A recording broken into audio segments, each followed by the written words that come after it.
नमस्कार दोस्तों, मैं कुशाग्र जैन एक बार फिर आप सभी का स्वागत करता हूं और हम यहां पर चर्चा करेंगे कला से संबंधित प्रश्नों पर। ऐसे प्रश्न जो विभिन्न प्रतियोगी परीक्षाओं में पूछे जाते हैं और इसी क्रम में हमने अनेक प्रश्नों की चर्चा की है। तकरीबन मैं 2000 से अधिक प्रश्नों की चर्चा इस पटल पर कर चुका हूं। आप पुराने वीडियो में देख सकते हैं। निश्चय ही ये प्रश्न आपके लिए बहुत ही लाभप्रद है। इसके अलावा बहुत सारे प्रश्न नियमित रूप से आते रहते हैं जिनके जवाब आते रहते हैं, तो ये भी बहुत अच्छी बात है। यदि आप संपर्क करना चाहते हैं तो व्हाट्सएप नंबर यहाँ दिया हुआ है।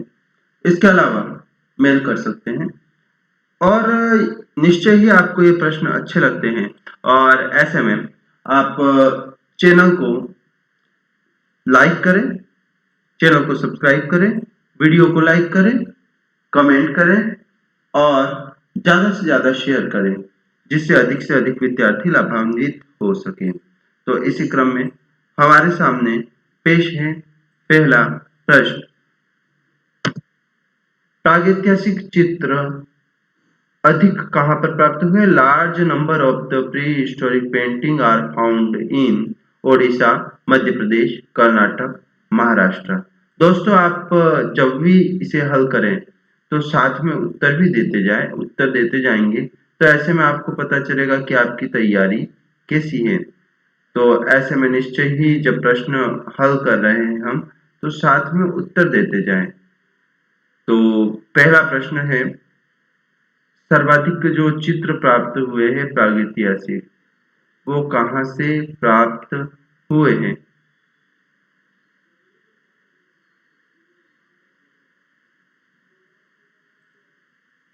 जी,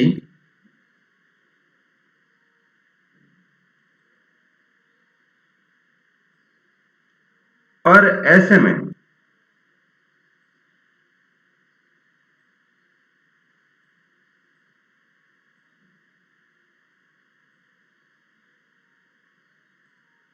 इसका उत्तर है मध्य प्रदेश, क्योंकि सर्वाधिक जो हमें देखने को मिलते हैं चित्र यहाँ पर इन स्थानों में से, वह मध्य प्रदेश में देखने को मिलते हैं। तो दोस्तों, largest number of prehistoric painting are found in, तो आपको करना है मध्य प्रदेश। अगला प्रश्न है, चित्रकार जिसे गंधवाद का जनक कहा जाता है। चित्रकार जिसे गंधवाद का जनक कहा जाता है। पिकासो, सेजान, ब्राक, वान गॉग, इनमें से ऐसा कौन सा कलाकार है जिसे गंधवाद का पिता कहा जाता है?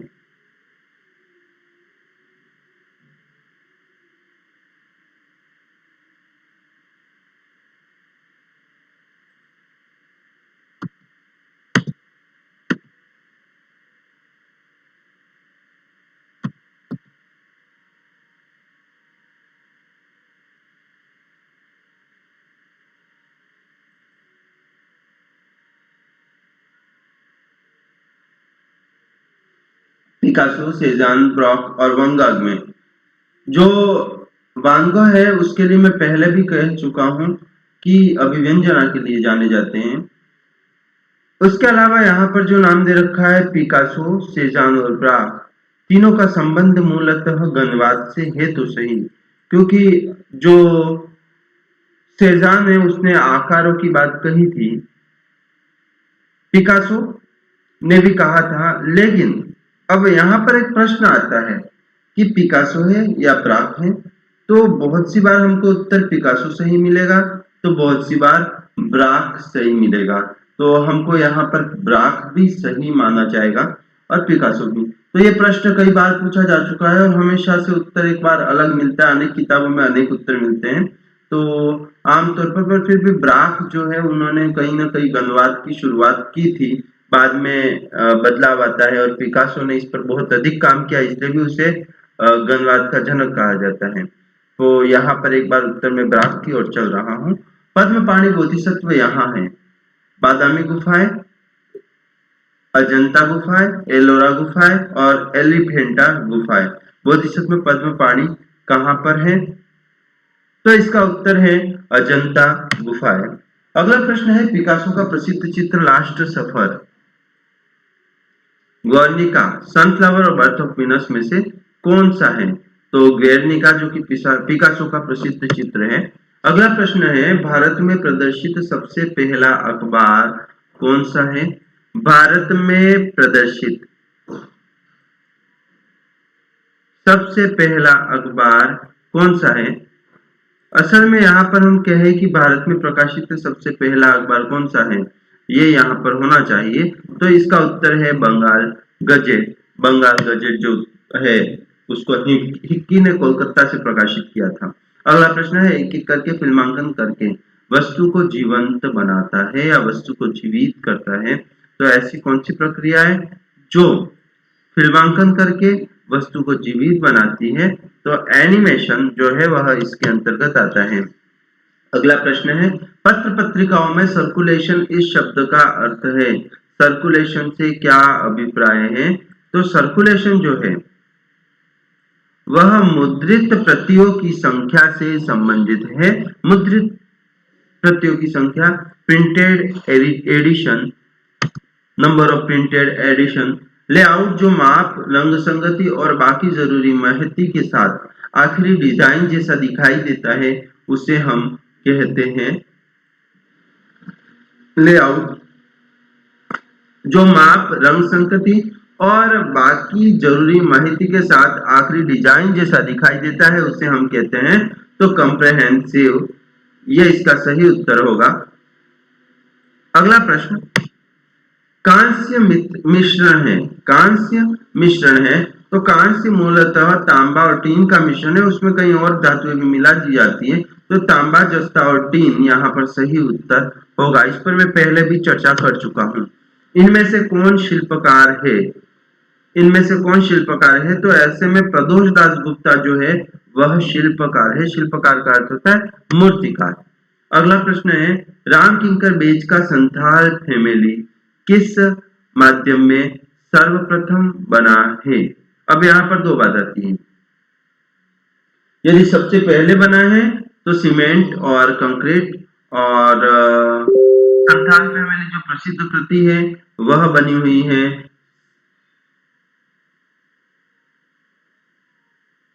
सबसे फेमस कृति बनी है सीमेंट और कंक्रीट में, और जो सबसे पहले बना था वो मिट्टी में बना है, संथाल फैमिली मिट्टी में। तो ये ध्यान रखना है। कौन सा शिल्पकार व्यक्ति शिल्प के लिए जाना जाता है? तो यहाँ पर कुछ नाम दे रखे हैं व्यक्ति शिल्पियों के, सोमनाथ होर, राम सुथार, पी.वी. जानकी राम, बलवीर सिंह कट्ट। तो ऐसे में सोमनाथ होर मूलतः, लेकिन राम सुथार के भी अब काफी वर्क फेमस हो रहे हैं, तो ऐसे में ध्यान रखना है। लेकिन व्यक्ति शिल्प के लिए सर्वाधिक सोमनाथ होर को जाना जाता है। अगला प्रश्न है रबड़ पॉलीमर का इस्तेमाल इसमें होता है, तो हेलियोलिफ में इसका प्रयोग होता है। अगला प्रश्न है छापा कला के इस प्रक्रिया में अम्ल एक महत्वपूर्ण घटक है, तो एचिंग में जो है अम्ल काम में आता है। एचिंग एसिड से जुड़ा हुआ काम जो होता है वह एचिंग में होता है। अगला प्रश्न है अम्ल के ताजा द्रव का जब निकास होता है तो वह इस रंग में बदल जाता है, तो पीले रंग में बदल जाता है। इस छापा कला में गीला कागज का इस्तेमाल किया जाता है। गीला कागज का इस्तेमाल कौन सी प्रक्रिया में किया जाता है? तो ऑफसेट प्रिंटिंग में गीले कागज का इस्तेमाल किया जाता है। आर्ट एंड इल्यूजन किसने लिखी है? आर्ट एंड इल्यूजन पुस्तक है और उसके लेखक का नाम यहाँ पर पूछा गया है, तो वह पुस्तक के लेखक है E.H. Gombrich. E.H. Gombrich art and illusion पुस्तक के लेखक है E.H.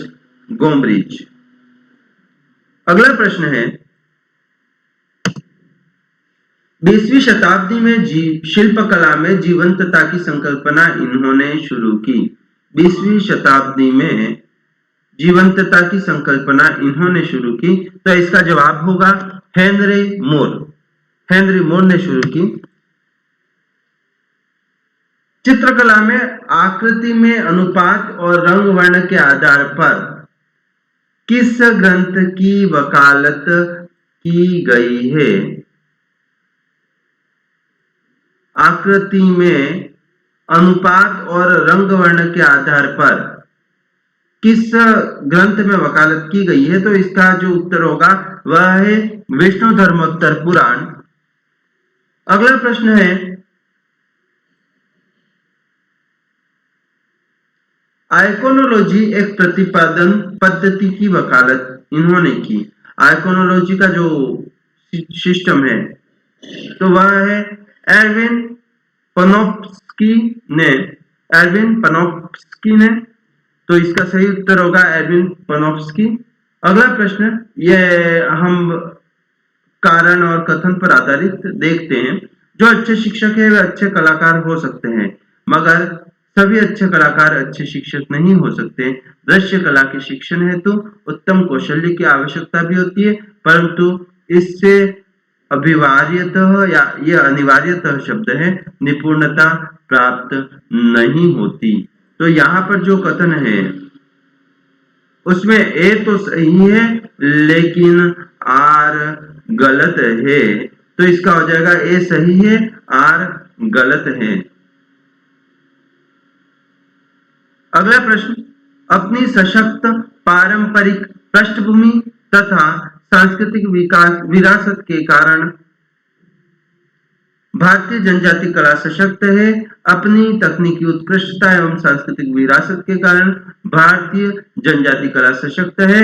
तो यहाँ पर दोनों ही कथन सही है, तो इसका सी उत्तर सही होगा, ए और आर दोनों सही है। अगला प्रश्न है, एक टाइपफेस को उत्पाद की आकृति तथा विज्ञापक की आकृति के साथ अनिवार्यतः सुसंगत होना चाहिए। एक बड़ी मशीन की स्टडीनेस को अभिव्यंजित करने के लिए एक डेलिकेट टाइपफेस उपयुक्त होगा। यह प्रश्न टाइपफेस से संबंधित है। तो यहां पर भी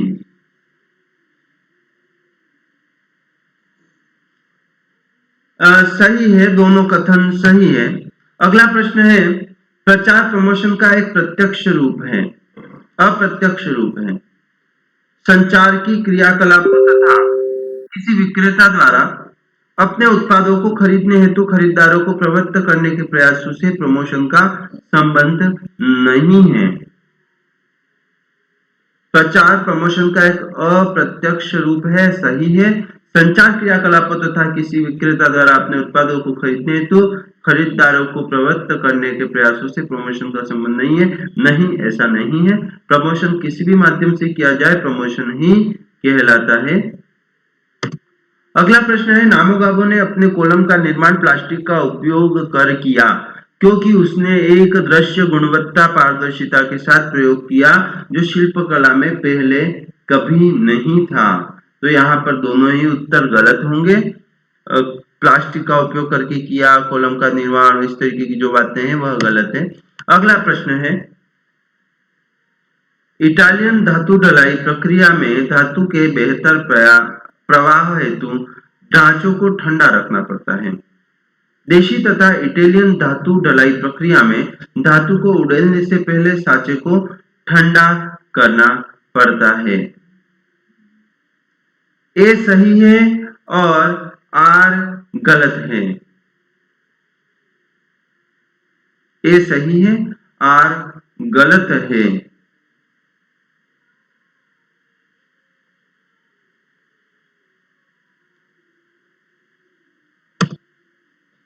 अगला प्रश्न है, लिथोग्राफ एक लंबी एवं पीड़ाजनक प्रक्रिया है।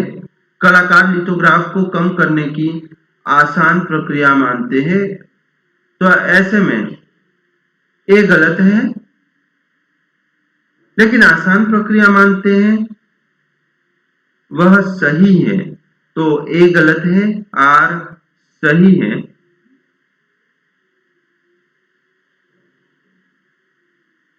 अगला प्रश्न, क्या हमें कोलोग्राफ को प्रिंट मेकिंग के अभिव्यक्ति माध्यम के रूप में मानना चाहिए? क्या हमें कोलोग्राफ को प्रिंटिंग के अभिव्यक्ति माध्यम के रूप में मानना चाहिए? तो ऐसे में ये प्रिंट मेकिंग के लिए तो सही है, लेकिन प्रिंटिंग का कार्य जो है वह कोलोग्राफ के द्वारा नहीं किया जा सकता, क्योंकि इसकी जो शीट बनती है वो उतनी स्थायी नहीं होती है। अगला है, प्रारंभिक ऐतिहासिक काल की कला में चित्रात्मक प्रथाएं भूगोल परक सांस्कृतिक क्षेत्रों में अनुसार एकीकृत होती थी। शैलीगत प्रथाओं में एकीकरण व्यक्तिगत पसंद से था, शिल्पी संघ के कारण नहीं। तो दोनों ही सही है। हम देखते हैं कि जो प्रागैतिहासिक कला है या प्रारंभिक ऐतिहासिक कला है, उसमें कहीं न कहीं स्थान का प्रभाव है, लेकिन वह इसके अलावा शैलीगत भी है, तो कैसे? व्यक्तिगत रूप से है, न कि संघ के रूप से। अगला है, स्मारकों के निर्माण में संरक्षण एक महत्वपूर्ण पहलू था, परंतु नवीन डिजाइनों को शामिल करने में यह कभी बाधक नहीं बना। डिजाइन तथा मूल भाषाओं के चयन में संरक्षण अत्यंत प्रभावशील रहा है। तो दोनों यहाँ पर सही है। नवीन डिजाइनों को शामिल करने में कभी बाधक नहीं रहा है, और डिजाइनों तथा मूल भाषाओं के चयन में संरक्षण अत्यंत प्रभावशाली रहा। मतलब किसके संरक्षण में काम हो रहा है, उसका प्रभाव यहाँ पर देखने को मिलता है। अनुवर्ती कला के क्रम में गुफाओं का कालक्रम है, तो यहाँ पर अजंता सबसे प्राचीन है, उसके बाद बादामी, उसके बाद एलोरा, और उसके बाद चित्तलवासन गुफाओं का समय आता है।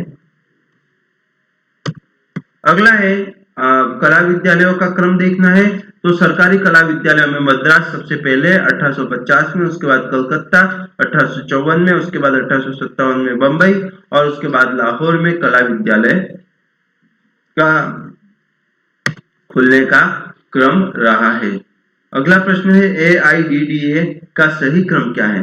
तो फर्स्ट ए जो है वह तो हो जाएगा अटेंशन, मतलब कि ध्यानाकर्षण होता है। उसके बाद इंटरेस्ट जागता है, मतलब कि हमारी रुचि जागती है। उसके बाद डिजायर, डिसीजन और एक्शन, तो ये क्रम रहेगा। अगला है, बाजारों के वैश्वीकरण में 5 चरणों को सही अनुक्रम में व्यवस्थित कीजिए।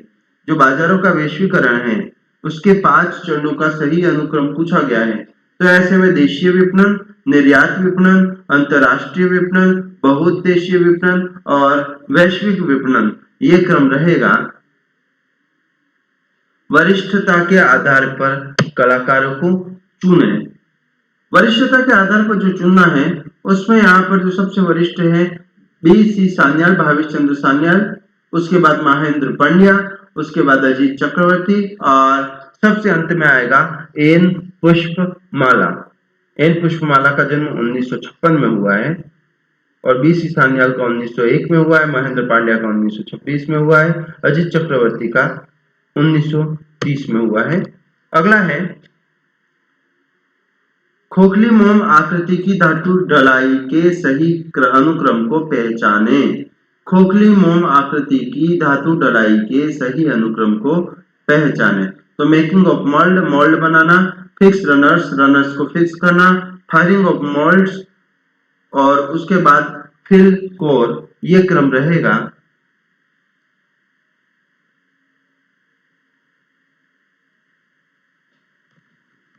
अगला प्रश्न है, निम्नलिखित कलाकारों का सही काल क्रम है। तो मेंटेगना जो है वो सबसे प्राचीन है, उसके बाद ड्यूरर, उसके बाद गोवा और आंद्रे दुमिए, तो ये क्रम रहेगा। गोया, गोया, तो मेंटेगना, ड्यूरर, गोया और दुमिए, हाँ, तो ये क्रम रहेगा। अगला है, सही कालानुक्रम चुने।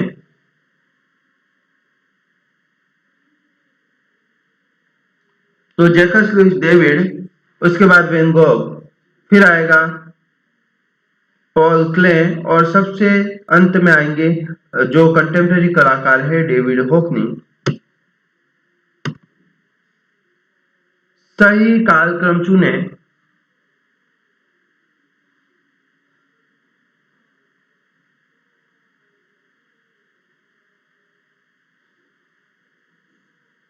स्टेला क्रेमरिश, निहार रंजन राय, NP जोशी और देवांगना देसाई। तो यहां पर जो कलाकारों का क्रम है उसमें हम देखते हैं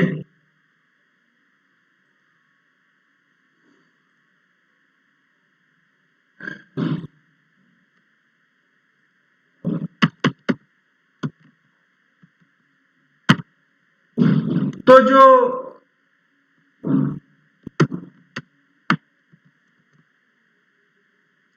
स्टेला क्रेमरिश है,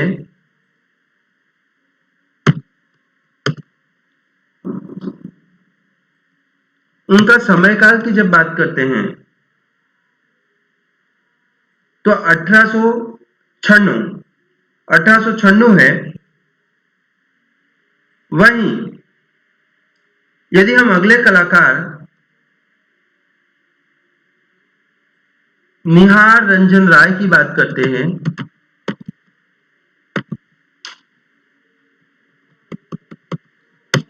तो उनका समय काल जो है वह 1903 है। उसके अलावा एक और है एन.पी. जोशी, और एन.पी. जोशी का समय काल जो है वो 1922 है। तो इस प्रकार यहां पर ए उत्तर सही हो जाएगा। स्टेला क्रेमरिश, निहार रंजन राय, एन.पी. जोशी और देवांगना देसाई।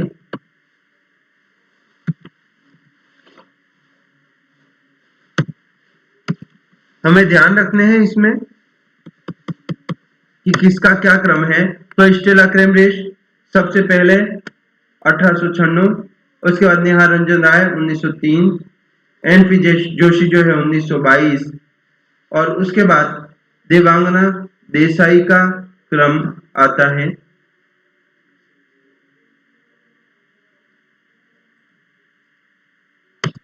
अगला प्रश्न है सही मिलान करें। तो यहां पर जो सही मिलान वाला क्रम है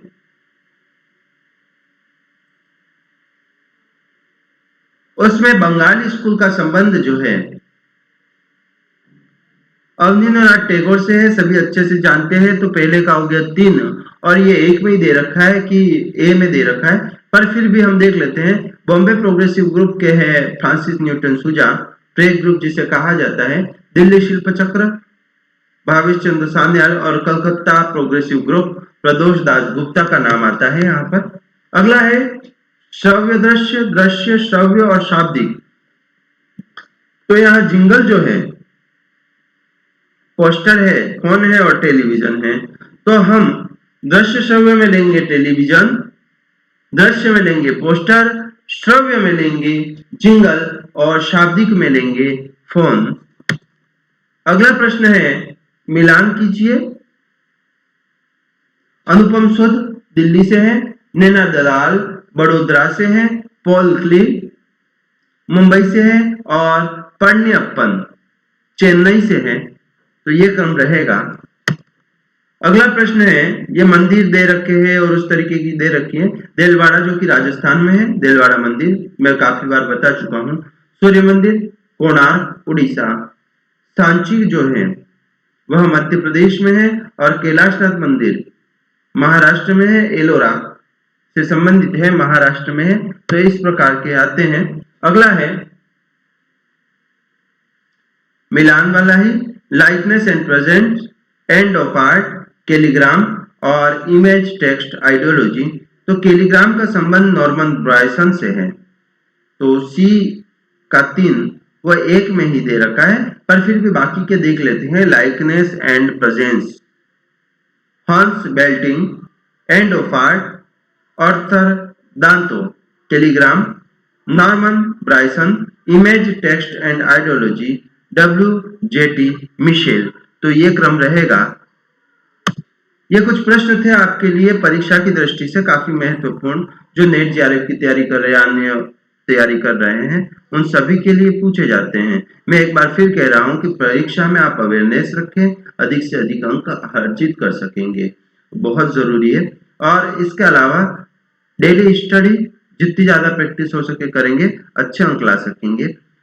यहाँ पर मैं एक बार फिर कह रहा हूँ कि आप निश्चय ही इन प्रश्नों को लाइक करें, कमेंट करें, अधिक से अधिक शेयर करें और चैनल को सब्सक्राइब करें, ताकि आप रोज इसका नोटिफिकेशन प्राप्त कर सके। और यहाँ इस चैनल पर 2000 से भी अधिक प्रश्न चढ़े हुए हैं, तो आप उन्हें देखें और नियमित रूप से नए प्रश्न चल रहे हैं उन्हें भी देख सकेंगे। धन्यवाद, फिर मिलेंगे नए प्रश्नों के साथ।